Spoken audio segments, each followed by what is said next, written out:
Pane chitiko chinoshamisa chionekwa kuti aiwa kune faction aiwa iri kubuda ichionekwa iri muthe regime kana muthe ruling party ichibuda taura mashoko ekuti aiwa mutungamiri wenyika aiwa nemasimba avo vachivati aiwa vastep down.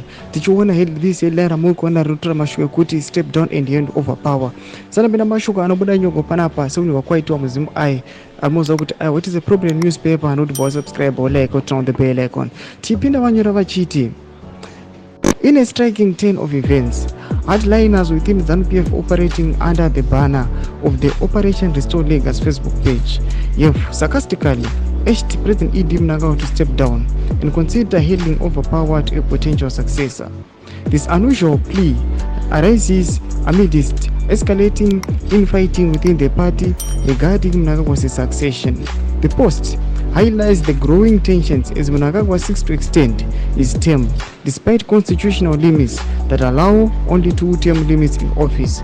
The Facebook page commentary reflects the discontent brewing among party members, stating, "When your time comes to retire from the field to play, there is nothing wrong for you to sit on the bench. Do whatever it takes for the team to win the match."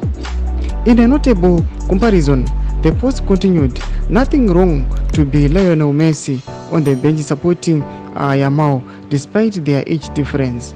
The metaphor suggests that even celebrated figures must eventually make way for new talent, emphasizing the need for generational change within the party. Domashwa tukuona kuti ari kubuda pama headliners ari kuona kuti aiwa ari kubuda achiexposa discontent yemu the regime kana the party inotungamirwa nemutungamiri wenyika Masondanzo Mnangagwa. Tinotaura mashoko anoshamisa kuti aiwa vanhu vakanzwa kuti aiwa these guys ndozvavari kuleader aiwa zvogona kuti vasimudzira zvinhu zvisina kunaka.